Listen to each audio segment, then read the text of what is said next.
नमस्कार पुष्पलिबेरा YouTube channel को आपण मानक स्वागत। जय श्रीराम। आपण माने केमती अछंती? मु भल अछि। आपण माने भी जय श्रीराम को कृपारू आपण माने भी भल रे। आज आपण मान पाखु गोटे वीडियो मु नेकी आसुची बाबा को विषय रे। जो भौणी माने दुख कष्ट रे अछंती तांको पई ए वीडियोटा नेकी आसी। बाबा को कृपारू मु केमती भल होईची, मो देह केमती भल होईची, आ मो संसार को मो स्वामी को पाखु मु केमती फेरी आसी से विषय आज मु कहूची। जो दुखिनी भौणी माने अछंती तांको स्वामी माने तांको विरक्त होउचंती, रागुचंती, से माने केमती हनुमान बाबा को आशीर्वाद रो केमती भल रे रहिबे सेटा मु आज आपन मो भौणी मान को पाखु नेकी आसी। भाविली गोटे वीडियो आने जेहेतु मो संकट मोचन मत उद्धार करचंती सब भौणी मान को भी उद्धार करेंगे। मो बाप घर रोते मो स्वामी गाँव में रोते इच्छा मुझे से बाप घर रही मो पुओ पाठ पढ़ापी मो निज इच्छा मुझे जाइनी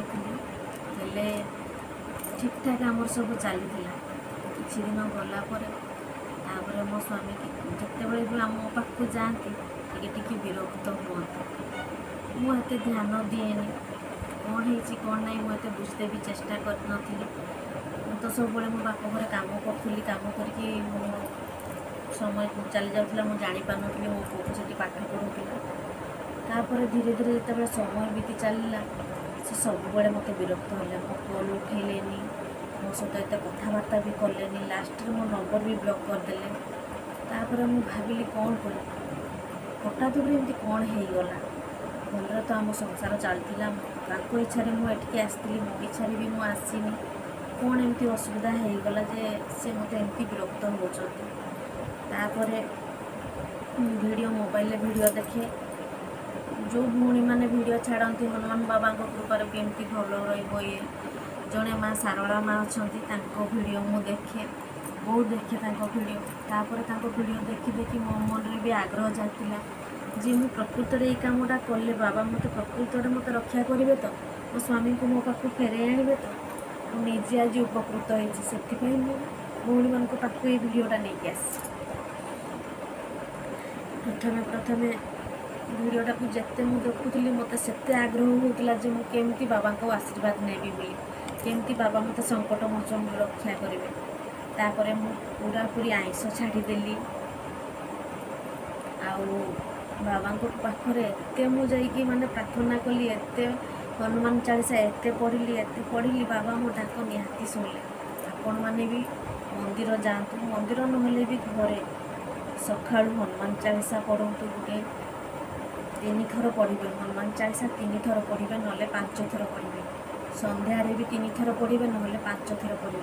आ संध्यारे गोटे राशि तेल देवे, राशि तेलर दीप देवे। एमती देख पूरा पूरी मुझे 41 दिन पर्यंत करी, कंटिन्यू 41 दिन पर्यंत एमती करी, पूरा निष्ठार सह करी।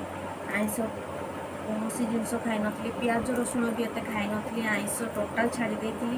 पूरा 6 मास 8 मास पर्यंत माने मु बाबा को ये एमती आराधना ये मुझे मत माने ये हो जाती जे बाबा आशीर्वाद मो प्रति एत ये होता जे मत माने कौन जिनस देखा ना, मुझे खाली से बाबा को ही डाकुली, से बाबा को ही डाकुली। एमती मु 41 दिन पर रिजल्ट पाइली। आउ संध्या प्रत्येक दिन मो मंदिर पछपटे मो बाप घर हनुमान मंदिर अच्छी, प्रत्येक दिन हनुमान मंदिर पछपटे गोटे राशि तेल सोरिष तेलर गोटे दीप मु प्रत्येक दिन लगाए। सोरिष तेलर दीप मो स्वामी को ना मु 11 दिन लगे, 11 दिन पर्यंत प्रत्येक दिन 11 दिन पर्यंत मुझे लगे। मंदिर पछटे पूर्व पटक मुह करके दीप बसैबे, 11 दिन पर्यंत पूरा पूरी दीप जाड़े, स्वामी को ना धरिकी दीप जाड़े।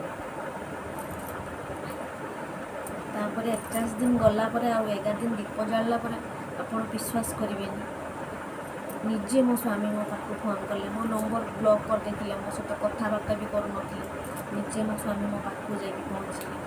मो देह भी से टे खराब होता, मोर टे यूट्रास प्रोब्लेम थिला, से प्रोब्लेम मोर बाहर थिला। बाबा विषय जो देखी पानी पीले देह भल हम ताकू भी मु पानी पीली।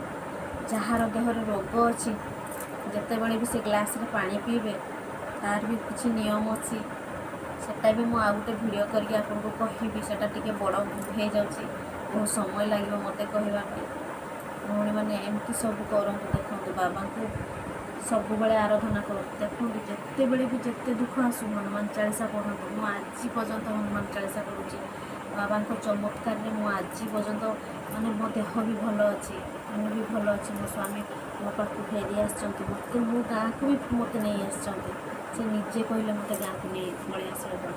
ମୁଁ ନିଜେ ବି ଗାଁକୁ ପଳେଇ ଆସିଛି। ଆଉ ମୋ ପୁଅ ବି ପାଠ ପଢ଼ୁଥିଲା, ମୋ ପୁଅକୁ ବି ମୁଁ ନେଇକି ଆସିଛି। ସିଏ ବି ଏବେ ପାଠ ପଢ଼ୁଛି। ପାଠ ପଢ଼ାରେ ବି ତାର ବି ମନ ଅଛି, ପାଠ ବି ପଢ଼ୁଛି, ସିଏ ଭଲ ପଢ଼ୁଛି। ତା ଦେହ ବି ଭଲ ଅଛି, ମୋ ଦେହ ବି ଭଲ ଅଛି, ମୋ ସ୍ୱାମୀଙ୍କ ଦେହ ବି ଭଲ ଅଛି। ବାବାଙ୍କୁ ଏମିତି ଆରାଧନା କରନ୍ତୁ, ଦେଖିବେ ବାପା ସଙ୍କଟ ମୋଚନ ଆପଣଙ୍କୁ ସବୁ ସଙ୍କଟରୁ ଉଦ୍ଧାର କରିବେ।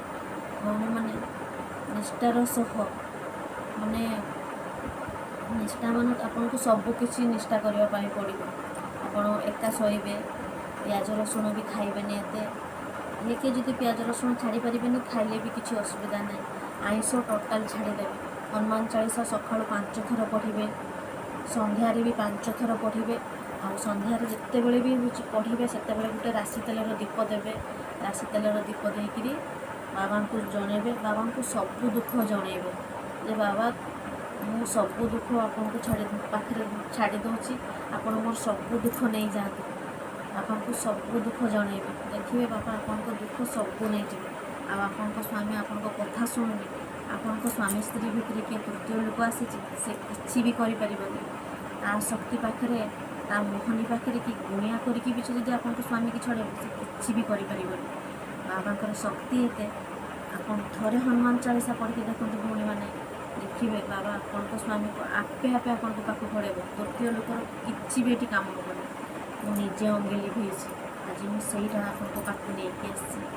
ସବୁବେଳେ ବାବାଙ୍କୁ ଦେଖନ୍ତୁ, ଆରାଧନା କରନ୍ତୁ। ଆଉ କେବେ ବି ଆପଣଙ୍କର କାମ ହେଇସାରିଲା ପରେ ବି ଆପଣ କହିବେନି ଯେ ନା ମୁଁ ଛାଡ଼ିଦେବି, ନା ବାବାଙ୍କୁ କେବେ ଛାଡ଼ିବେନି। ସବୁବେଳେ ହନୁମାନ ଚାଳିଶା ପଢ଼ିବ।